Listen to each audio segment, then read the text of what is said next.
She grabbed the wrong hand. I want to be precise about that because everything that followed the 6 days, the harbor officer, the night market, the fishmongers, all of it traces back to that single moment in a dark alley off Camara's Spice Quarter, when a woman I had never seen before seized my hand in both of hers, pulled herself tight against the wall beside me, and whispered fiercely into my ear, "Do not speak, do not move, and if you value your teeth, do not look left." I had not been spoken to like that since I was 9 years old, and my mother caught me eating the ceremonial honey before the moon feast. I did not speak, I did not move, I looked left. There were 3 men at the end of the alley, big men, the kind built for hauling cargo or breaking arguments, and they were scanning doorways with the systematic patience of people who expected to find what they were looking for. One of them had a split lip that looked recent. Beside me, the woman made a sound so small it was barely air, and pressed closer to the wall. My wolf, who had not stirred in 11 years, not at the mating ceremonies my council dragged me to, not at the border wars, not at the 3 near deaths I had survived in that time, sat up. Not with a lurch, not with a sound. He simply went from his long, coiled stillness to a focused, amber attention, the way a hunting dog lifts its head when it hears something the hunter hasn't caught yet, and he looked at her. I noticed this the way you notice a candle being lit in a room you had decided was permanently dark, with something between surprise and wariness, and a feeling I did not immediately have a name for. The men at the end of the alley moved on. The woman let out a breath. She released my hand, looked at it briefly as if confirming it was not a weapon, and then looked at me. She had dark eyes, the kind that were making several rapid calculations at once. She was carrying a leather satchel that clinked faintly when she moved, glass or metal or both, and her coat was the dusty greenish-brown of someone who traveled often and did laundry infrequently. She was not afraid of me. This was immediately apparent. She looked at me the way she might look at a doorframe she had accidentally used for support, briefly grateful, already past it. "You'll do," she said, which I had also not been told since I was 9. "I will do for what exactly?" I said. "Witness," she said. "Those men work for Merchant Deviso, who is telling people I short-changed him for a batch of dried cranewort. I did not short-change him. The weight was exactly right. He uses a rigged scale and charges double to women traveling alone because he thinks we won't argue." She paused. I argued. "Hence the chase." "Hence the chase. If I go back to my stall alone, he'll have me hauled before the harbor officer. If I go back with someone, he'll decide it isn't worth his time." She looked at me again with the comprehensive speed of someone accustomed to making fast assessments. "You're big. You'll do. 10 minutes, then you can go back to—" She glanced at my clothes, which were plain and well-made, and said nothing in particular, "Whatever it is you do." What I did was rule the wolf kingdom of Vorith from an inland seat 3 days' ride from this harbor. But I was in Camara without my title, and with only 4 guards dressed as merchants, because the coastal trade agreements needed reading in person, and I had long since learned that people behaved differently when they knew a king was watching. So I was, to all visible appearances, a large man in a plain coat standing in an alley for reasons that had just become unexpectedly more interesting. "Lead the way," I said. My wolf was still watching her with that amber focus. I told him to settle. He did not settle. Deviso's stall was in the upper Spice Quarter, wedged between a candlemaker and a woman selling caged birds whose names she knew individually. The merchant himself was a thick-set man with the air of someone perpetually aggrieved by the quality of the world. When he saw us approach, me slightly behind Senna, who walked with the particular speed of someone who had made up her mind, his eyes flickered to me and something shifted in his expression. Not fear exactly. Recalculation. "You were short," he said to her flatly before she'd spoken. "I was not," she said. "Your scale tips left on the first measure and right on the second. You gave me the cranewort from the first measure, which was light by half, and you charged me for the second. I noticed and said so. You called me a liar in front of your other customers, which was your right, and then you sent your men after me, which was not. She said it all with the briskness of someone delivering a report, not making an argument. As if the facts were self-evident, and the only question was whether he'd understood them yet. He looked at me. And you are? Aldrich, I said. It was true. It was also only half the answer. He looked at me a moment longer, weighed something behind his eyes, decided. Fine weight, he said, which meant nothing and everything, and began to rearrange a crate of dried peppers to demonstrate that he had more important things to do. We walked back through the spice quarter. Senna was quiet for most of it, which I suspected was not her natural state. After a while she said, "Thank you, you didn't have to." No, I agreed. Most men would have asked what they were getting into before they agreed. I looked left, I said. I had a general sense. She almost smiled. It was a very controlled almost. She had a face that did the work of several people at once, processing, assessing, deciding, and the almost smile appeared between the processing and the deciding and was gone before the deciding settled. I found I wanted to see it complete itself. My wolf made a sound that was not quite a sound. I have a stall 2 rows over, she said.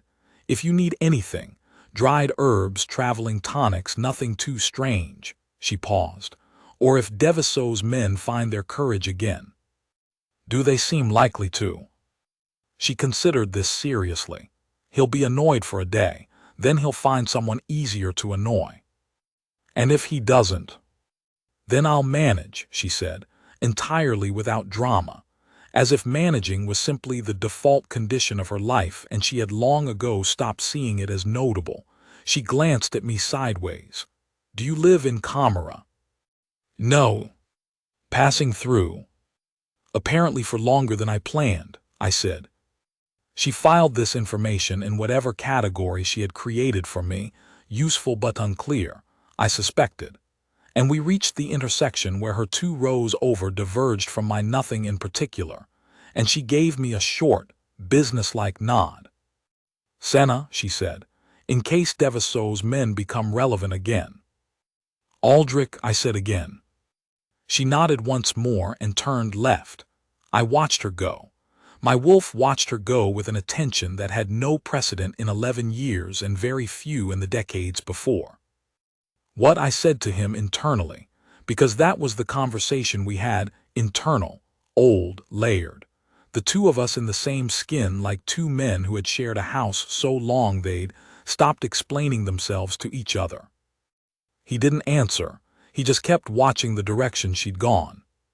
I did not go back the next day. This was a decision I made while reading trade documents in the harbormaster's guest rooms, and it held until approximately the 3rd hour of the morning, at which point I was still reading trade documents, and found I had read the same paragraph about kelp tariff exemptions 4 times without retaining it. My wolf was sitting behind my eyes with the interested patience of someone waiting for a kettle to boil. He had been doing this since the alley. I went back the 2nd day. Her stall was easy to find. She had organized it with the practical logic of someone who packed and unpacked regularly. Glass jars of dried herbs arranged by use rather than name, small paper packets labeled in her own handwriting, a set of weighing scales that were noticeably not rigged. She was dealing with a customer when I arrived, a young man whose face had the greenish quality of someone who had not fared well on the sea, and she was explaining to him, with patient precision, exactly which combination of things in which exact order would settle his stomach, and which combination would absolutely not, and why. She did not notice me until the young man left, clutching his purchases with the reverence of a man newly given hope. You came back, she said, without surprise, as if she had simply noted a data point. I looked at her stall. Cranewort, I said. She looked at me steadily. What do you need cranewort for? I did not, as it happened, need cranewort for anything. Is it useful? It's useful for 3 specific things, none of which look like whatever you actually need, she said. What's really wrong with you? I had not expected the question. I had also not expected to find it reasonable. I sat down on the stall's low side bench. She indicated with a gesture that this was acceptable and said, "My wolf is behaving unusually." She set down the jar she was holding. "Your wolf?" "Yes." "You're a shifter?" "Yes." She processed this. In Camera, shifters were common enough to be unremarkable. She did not look afraid. She looked instead like someone recalibrating a calculation that had been working on incomplete data. "What's he doing?" "Paying attention," I said. "He hasn't paid attention to much in a long time." "To what?" I considered the honest answer and its implications. Everything in the last 2 days. He was less interested in everything before that. She picked the jar back up, turned it slowly in her hands, said, with the tone of someone thinking out loud rather than making a pronouncement, "Wolves sometimes go quiet after a loss. If something brought him back up, that's not unusual. That's just the signal finding the receiver again." "That's a very practical interpretation," I said. "I'm a practical person." She set the jar down. "What does he want to do when he's paying attention?" I looked at her. My wolf inside me went luminously still, the way a flame goes still when there's no draft at all, burning perfectly straight. "Stay near something," I said. She met my eyes. Whatever she read there, she put it in the category she was still building for me. Said, "Cranewort's on the 3rd shelf. Take a packet. It won't fix the wolf, but it'll give you something to explain your visit." I took the cranewort. I paid her the right price. I left. My wolf was in a good mood for the rest of the day, which I found both useful and deeply inconvenient. On the 3rd day, there was a dog. Not a wolf, an ordinary harbor dog, one of the lean, salt-truffened kind that lived near the fish stalls and made their living on what fell. This one had a gash on its foreleg, recent and deep enough to matter, and when I passed Senna's stall in the late morning, she wasn't there.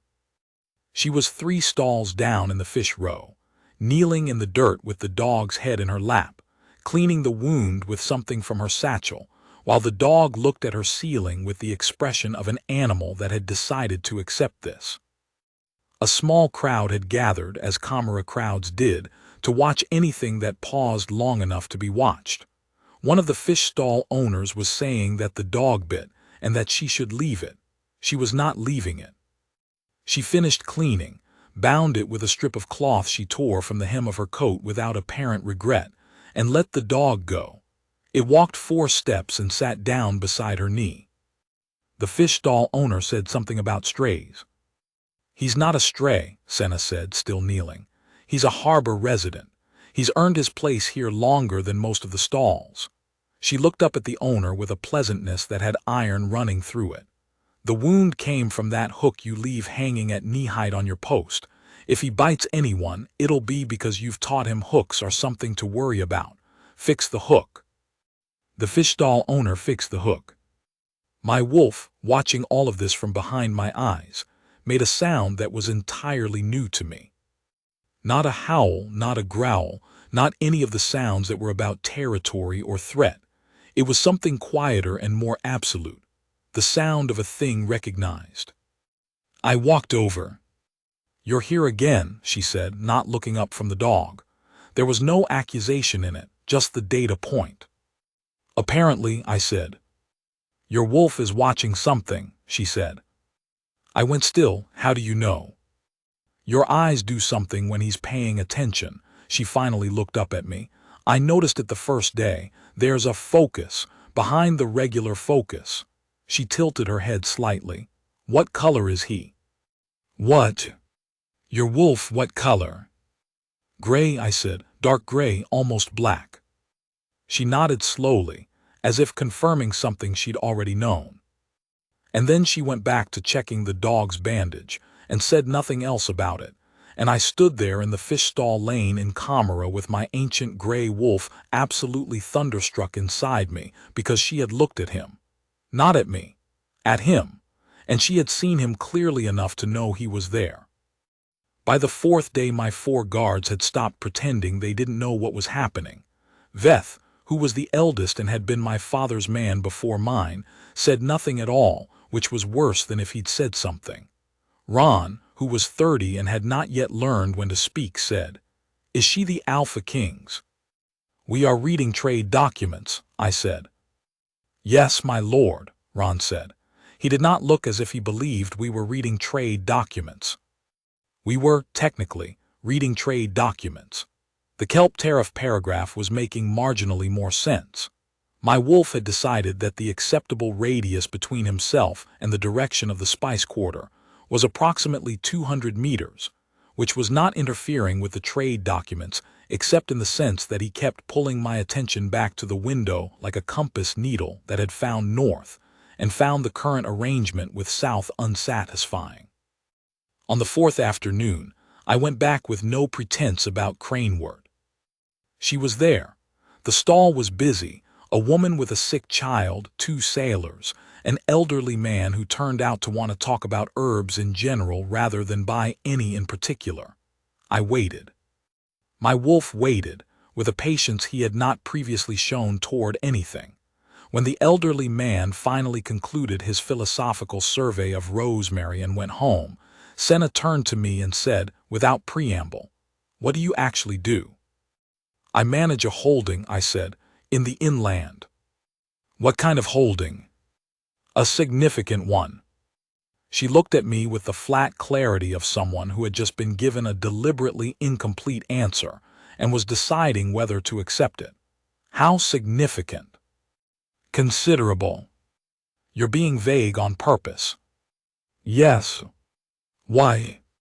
"Because people behave differently when they know exactly what they're dealing with," I said, "and I find I prefer how you've been behaving." She considered this for a long moment. The afternoon light came sideways through the stall's canvas roof and caught the glass jars in a row of amber and green and clear white. She said, "That's either the most honest thing you've said or the least honest." "It's both," I said. Something shifted in her face, not the almost smile this time, but something quieter and more considered.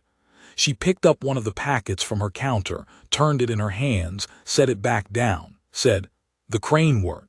What did you actually do with it?" "I gave it to my guard. His knees are bad."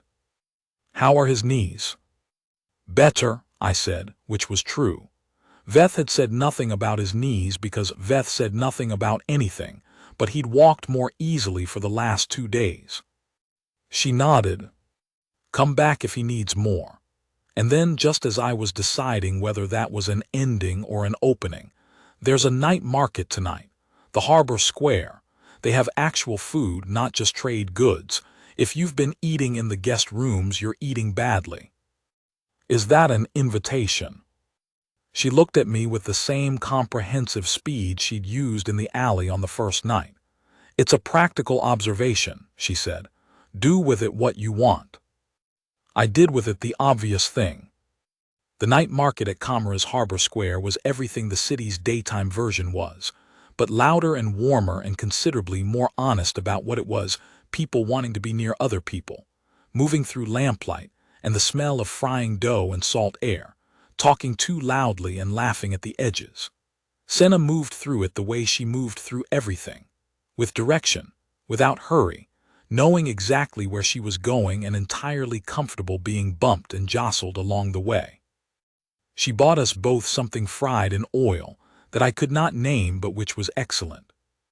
We sat on the harbor stairs above the market, which gave us the noise below and the night water behind, and she ate with the efficiency of someone who had learned early that meals were fuel, and the enjoyment was incidental but welcome.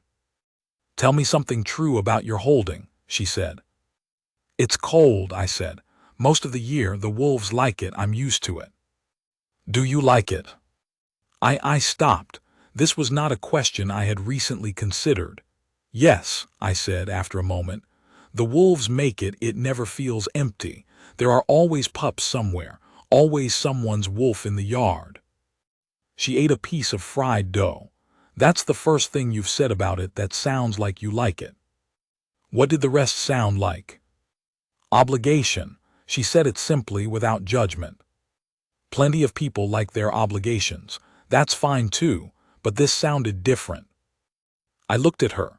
She was watching the market below, and the lamplight was on her profile, and her hair was coming loose from where she'd pinned it, and she looked, in that moment, like someone who was entirely at ease with the world, and entirely inside her own mind at the same time. My wolf pressed forward behind my eyes so quietly it was almost gentle. "What about you?" I said. "The traveling, is it obligation or preference?" "Preference," she said immediately. "I had a place once. A settled place, a shop, a regular clientele, it was fine, but," she moved one hand slightly, "things work differently when you're moving. You see more, you learn more. People tell you things when they know you're leaving. Don't they tell you things when you're staying?" "Different things," she said. "Staying, people tell you their habits. Moving, they tell you their truths." She glanced at me sideways. "You, for instance, you've told me more in 4 days than you'd have told me in a month if I lived in your holding and you saw me every morning." "That's possibly true," I admitted. "Definitely true," she said without smugness. "As a fact, the wolf helps too." "What do you mean?" "You say more when he's interested," she said. "Your sentences get longer, more actual content." She tilted her head at me. "He's interested now." "He's always interested," I said, "when you're nearby." She went quiet for a moment. The market moved below us. Someone dropped something, and there was a ripple of laughter. She said, "How long has it been since he paid attention to anything?" 11 years. She absorbed this. What happened 11 years ago? "My mate died," I said, simply because it was simple, the way a thing can be simultaneously simple and like a stone at the bottom of a river, always there, the water running around it and not above. She was ill. It was not fast. I paused. He went quiet after I understood it.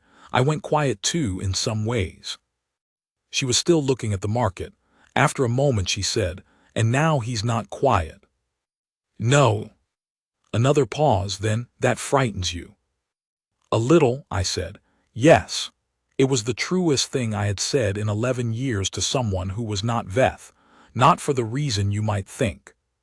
Not because I miss the quiet, but because I don't know what to do with something that arrived sideways in an alley and has not asked my permission since. She turned and looked at me fully for the first time in several minutes.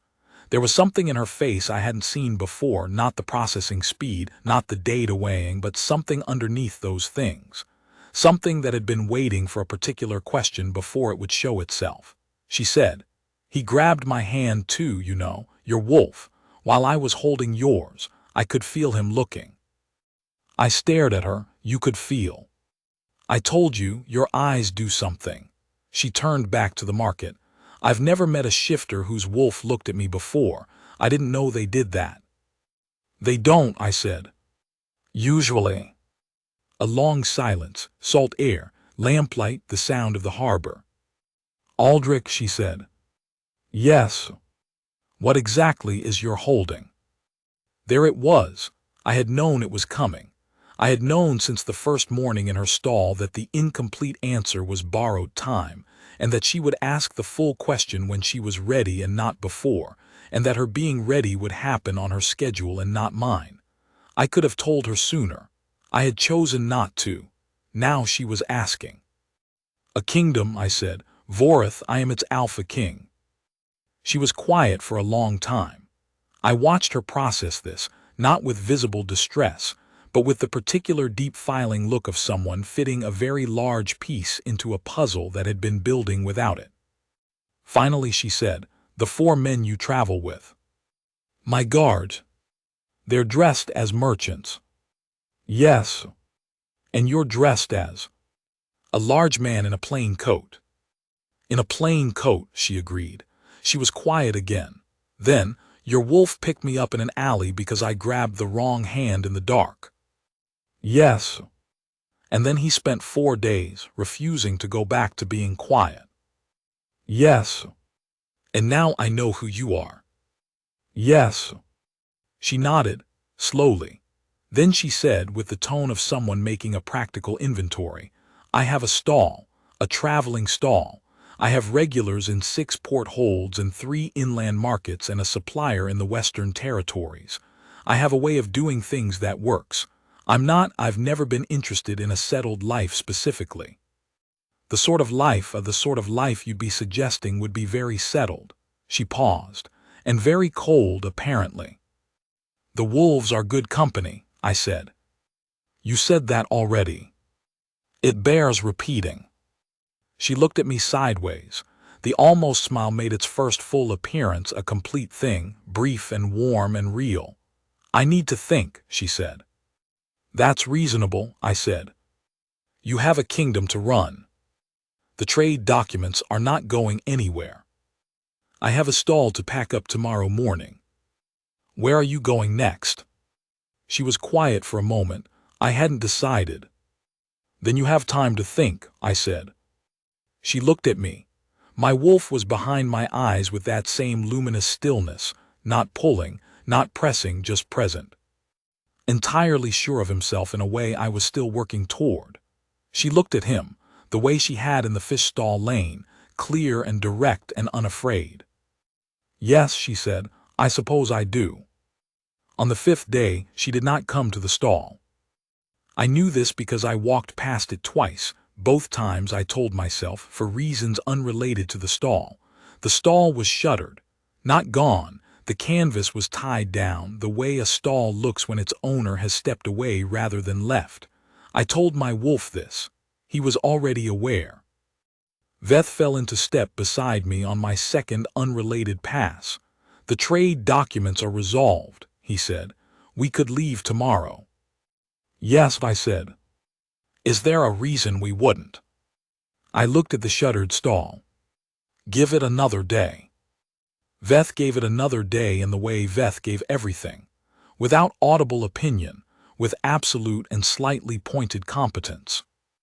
I spent the 5th day reading the tariff documents again, finishing them, writing 2 letters to Vorath, walking a route through Camera that happened to pass the harbor square 3 times, and having a long internal conversation with my wolf in which he made his position clear, and I made my uncertainty clear, and we reached no resolution, but found the conversation itself useful. What he was certain of in the wordless language of him, this one, simple as compass north, not because she was uncomplicated or because she was what anyone would have designed for me, but because she had felt him looking and she had looked back and she had not flinched, because she had named his color, because she had told a fish stall owner to fix his hook and patched a harbor dog without being asked, and told me I was being vague on purpose with a flat precision that was, in its way, the most respectful thing anyone had said to me in years. Because her hand had found mine in the dark and something in him had said yes, exactly, finally before she'd even turned to look at me. What I was uncertain of, whether she wanted this. Whether a woman who had chosen motion over settlement could be asked to stop moving, or whether the asking was its own kind of the thing I'd told the fish stall owner not to do, leaving a hook at knee height and being surprised when something got hurt on it. On the 5th night I went to the harbor stairs alone and sat where we had sat and looked at the market below, which was smaller and quieter on a weeknight, and thought about what the honest answer was. The honest answer was, I did not want to ask her to stop moving. I wanted to ask her to let me come along. She was back at the stall on the 6th morning. I knew before I rounded the last corner because my wolf had been alert since I woke, the way he'd been alert every morning since the alley, and the quality of his attention sharpened as we got close in the specific way it did when she was nearby rather than just in the direction of. He had an excellent sense of direction. I had told him it was inconvenient. He had not cared. She was arranging jars when I arrived. She glanced up. She had the look of someone who had been thinking for a day and had come to terms with the results. You didn't leave, she said. No. Veth wanted to. I stopped. How do you know Veth's name? He came by yesterday, she said with complete calm. He bought cranewort. He told me his knees were better. He also told me his king was being extremely unproductive, which I suspect was a message. I was going to have a conversation with Veth. What did you tell him? I told him the cranewort could be brewed twice with the same batch, which he seemed to find useful. She set down a jar. I also told him I was thinking. And have you thought? I have. She turned to face me fully. I have a question first. Ask it. The wolf, she said. If this goes wherever it's going, what does that mean for him? What does he expect? I had been asked many things in my life as a king, about borders and treaties and bloodlines and trade rights, and no one had ever asked me what my wolf expected, not as a practical question. Not with the genuine, careful interest of someone who wanted to know the actual answer before making a decision. He expects to be near you, I said. He expects to know you're safe. He is not complicated about it. He is very old and he spent 11 years being quiet and he is, apparently, done with that.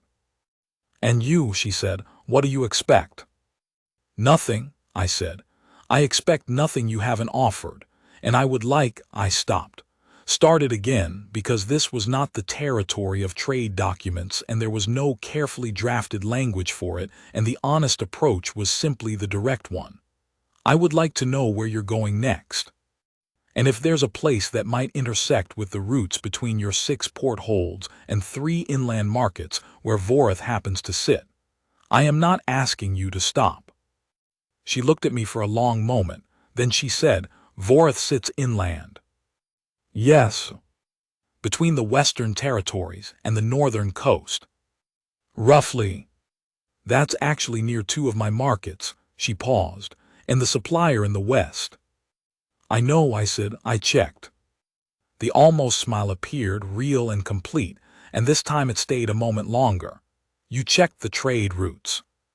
I was reading trade documents anyway. You were reading trade documents to see if my routes intersected with your kingdom. The tariff clauses were relevant independently, I said.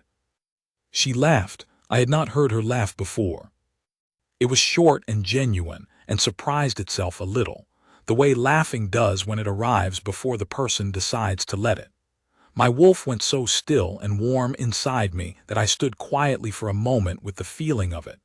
The way you stand in the first real sun after a cold season and do not immediately move, because moving would interrupt something. Aldrich of Vorith, she said. Yes. Your wolf grabbed my hand in an alley and has not let go for 6 days. He has been consistent, I agreed. And you looked at the trade routes. I did. She picked up a packet of dried herbs, turned it, put it down, making a decision that she had already made, I thought, but was setting into its final form. I have a delivery in the Western Territories in 12 days, she said. If Vorith is on the route. It is. Then I would need to pass through, practically speaking. Practically speaking, I agreed.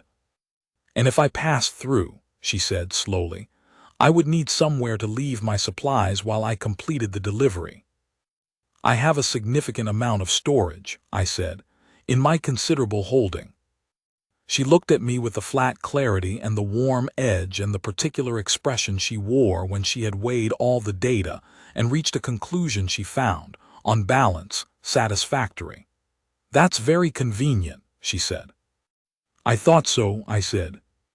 We left Kamara the next morning, all 6 of us, which caused Ron's face to do something he did not quite manage to control, and caused Veth to say nothing at all, which was Veth's most eloquent register.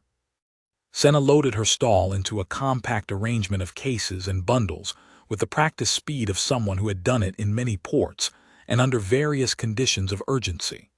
She traveled with a small brown mule named Fortunato, who regarded me with deep skepticism and my wolf with slightly more respect, which Senna said was a reliable indicator of character. I was not sure whether this reflected well on me or poorly on Fortunato. We rode through the upper spice quarter and down through the harbor stairs and out the north gate of Camera into the road that opened toward the inland. And the salt air thinned behind us and was replaced by the dust of the road and the cooler smell of the hill country. And the city fell back, and the road opened wide. My wolf was walking in the sun. That is the closest I can come to it.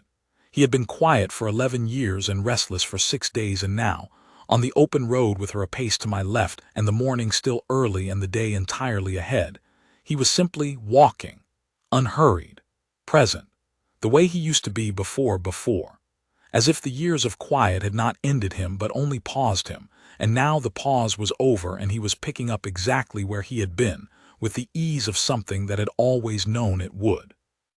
I did not say this to Senna, but I thought she noticed because after an hour of riding she said, without looking at me, "His color is very dark, nearly black, only gray in the light."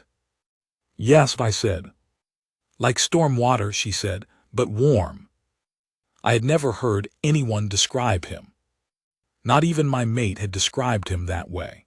I looked at her, and she was looking at the road ahead, and there was something in her profile that was careful and honest and very slightly open.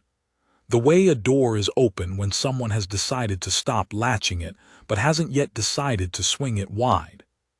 "He is warm," I said, "when he's not being inconvenient." "He's never inconvenient," she said. "He's just very decided." "He is very decided," I agreed. She glanced at me sideways. "So are you. You just dress it up in trade documents." I did not have a counterargument. We rode on. On the second night of travel we stopped at a way station in the hills, a traveler's shelter, stone-built, with a fire ring and a well, and the particular quietness of places that exist only to be passed through. Veth and the others set up camp with the efficiency of long practice. Senna made tea on the fire with something from her satchel that smelled of pine, and something else warm and uncategorizable, and handed me a cup without asking, and we sat at the firing while the others gave us the space that Veth had apparently communicated was appropriate, probably without using words. "Ask," she said. "Ask what?" "Whatever you've been framing since we left Camera," she said. "You think before you speak more than most people, which means you've been thinking for 2 days." The question had been settling into its final form. I asked it, "What would you need? For whatever this is becoming, what would you need for it to be something you could choose?" She was quiet for a while. The fire moved. The night was cool, the hill country kind of cool that had edges to it. She said, "I would need to keep going." "Yes. I would need my roots to be my roots, not permitted roots, mine." "Yes. And I would need," she stopped, started again. "I would need to know that the wolf wanting me close doesn't become the king deciding I should be close, and the difference stops mattering." I looked at her. This was the careful thing, the exact thing. She had located the actual concern and named it without drama, and it deserved the same in return. "They've always been the same wanting," I said. "He and he's just less polite about it." I paused. "What he wants is what I want. What I want is to know where you are. To have your roots intersect with mine more than they naturally would. To see the almost smile complete itself more frequently, because it does something very specific to my capacity for trade documents." I stopped. "I am not interested in deciding anything for you. I am interested in being somewhere in the vicinity of your decisions." She looked at the fire. A long silence, not uncomfortable, the kind of silence she used when she was letting something settle instead of rushing to the next thing. Then, "My mule doesn't like you. Fortunato has complex views." "He'll come around," she said. "He came around on the harbor dog, and that dog had bitten him twice." "Should I be encouraged by that?" "Probably," she said. She looked at me then with all of it in her face, the wariness and the interest and the something underneath that had been showing itself in pieces since the harbor stairs. "I'll pass through Voreth," she said, "on the way to the West Supplier, and then I'll see." "That's fair," I said. It might be more than once, she said. The supplier is on a quarterly cycle. Quarterly, I said, as if I were not immediately calculating what that meant for the year, is manageable. The almost smile became something more than almost. She looked at the fire. I looked at her. My wolf inside me did not make any sound at all. He had nothing to say, because he had known since the alley, and everything since had simply been the world catching up to him.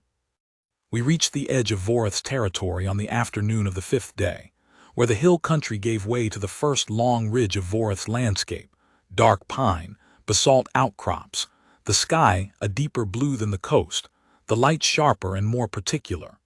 The change was visible in the way such things always are when a land is held by old wolf blood. The trees straightened, the air sharpened, the distance seemed to open in every direction at once. There were 3 wolves visible on the ridge line, watching our approach, and then more behind them, and then the whole ridge was moving, gray and black and tawny, the pack reading our arrival the way they always did, with absolute attention and perfect quiet. Senna had gone still in her saddle. Not with fear, she did not do fear, I had established. With the stillness of someone confronted with something they had heard described and now were seeing, and finding the description was insufficient. "They're watching us," she said. "They're watching you," I said. "They watched us ride up, now they're watching you." She looked at the wolves on the ridge. They looked back. 2 of the younger ones, 3-year-olds, still leggy, still growing into their ears, had taken a few steps down the slope toward us and stopped, the way young wolves do when they are interested but haven't been told it's permitted. One of them was nearly the same shade as my own wolf, storm water in the light, warm underneath. Senna made a very small sound, not words, not quite. The sound of someone confronted with something that aligned with something inside them, and recognizing the alignment before they had time to think about it. The 2 young wolves came 3 more steps down the slope. "They haven't done that for anyone in a long time," Veth said behind me. He said it quietly, to no one in particular. I looked at him. He was looking at the ridge with the expression of a man who is vindicating a belief he held longer than he will admit. "How long?" Senna said without turning around. "Years," Veth said. Since the king's loss." She was quiet for a moment, then she looked at me. "Quarterly," she said. "Quarterly," I agreed. "I'm going to need a better storage arrangement than I assumed." "I have a full storehouse," I said. "It's been underused." "And the mule." "Fortunato is welcome," I said, "on the condition that he moderates his views." The 2 young wolves came the rest of the way down the slope and stopped 5 feet from Fortunato, who laid his ears back and then, after a moment's deliberation, put them forward again. The wolves sat, looked at Senna. She looked at them. "Hello," she said, which was not particularly formal as greetings went, but was entirely her, and they heard it the way wolves hear things, not the word but the warmth behind it. And the one on the left made a small sound that meant nothing and everything. My wolf was so content I could feel it in my hands. The storehouse was, as it turned out, adjacent to the herb drying room that had not been used in some years, which Senna declared immediately useful. The courtyard gave onto the lower yard where the pack came and went, which she said was practical. The guest rooms in the east wing had windows that faced south, which she said was adequate for starting seedlings in the cold months.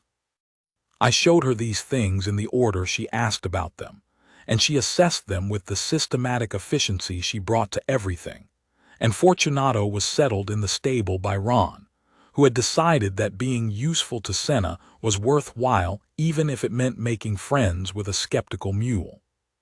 On the first night in Voreth, she stood at the window of the east wing and looked out at the courtyard and the wolves moving through the lamplit yard and the long dark of the pines beyond, and I stood near the door and watched her look. "It's cold," she said. "Yes." "You weren't wrong about the wolves." "No." She turned from the window. "I'll stay through the western delivery and back, 8 weeks roughly." 8 weeks, I said. And then I'll see, she said. And then, with the precision of someone making a practical inventory, and then I'll probably stay. I did not say anything for a moment because the moment deserved the space. Then I said, Senna. Yes. I would like to be certain I understand what you're telling me. I think you understand, she said. Your wolf certainly does. My wolf was so far past language that I had given up trying to describe him. He was simply there, present, warm, decided, the way he had been in the alley when it started and the way he had been since, only now without the uncertainty underneath it. Just the pure, certain, old knowledge of the thing recognized. There's a ceremony, I said. For when an alpha king's mate is, there's a ceremony. How long is it? It can be made brief, I said. Can it be done in the courtyard? It can be done wherever I say it can be done, the prerogative of the king. She nodded. The wolves should be there. They came down the hill for me. It seems right. They'll be there, I said. All of them, I expect, once the word moves. She looked at me for a long moment. In the lamplight of the east wing, with the wolves moving outside and the cold sharp at the window edges and the smell of pine coming in from somewhere, she looked like someone who had arrived somewhere by a route they hadn't planned and found on landing that it was exactly right. She said, You checked the trade routes. I did.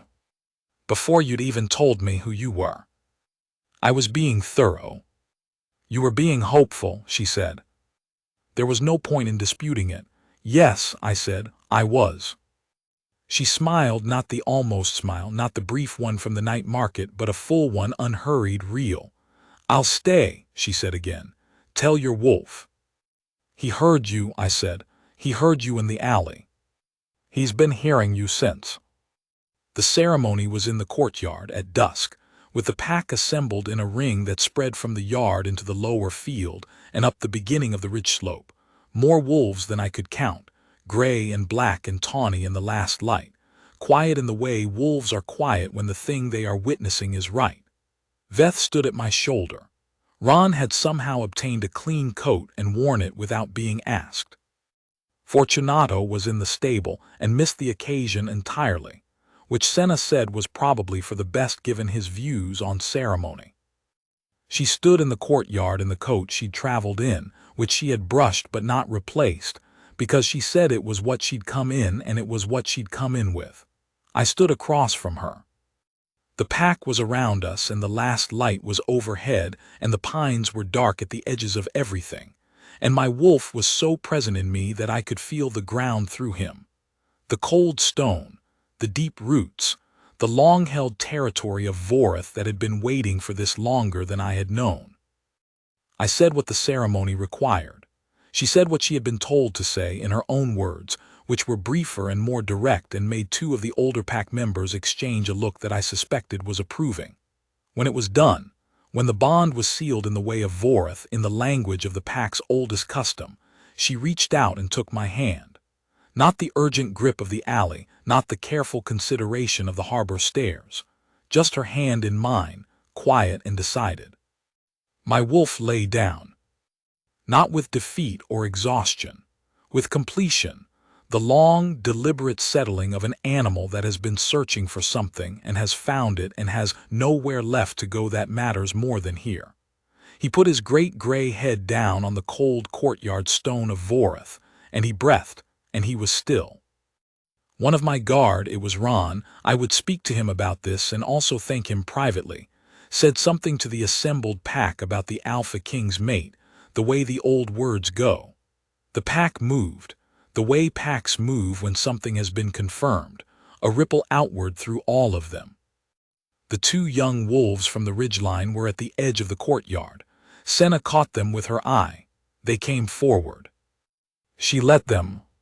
My wolf, from his settled stillness, watched her the way he had watched her from the very beginning, from the dark alley in Kamara's spice quarter where she had grabbed the wrong man's hand and set the whole improbable course of it in motion, with the same absolute, amber attention, the same simple, certain knowledge. She had asked what he expected. I had told her, just to be near her, to know she was safe, nothing complicated. That was still true. It would always be true. He was not a complicated creature, my wolf, just an old one, and patient, and entirely sure of the things he was sure of. She had grabbed my hand in the dark. He had held on ever since. And that, in the end, was the whole of it. The beginning and the claiming and the quiet courtyard after, with the wolves watching and the last light going and her hand in mine and Vorith around us, deep-rooted and cold and entirely full.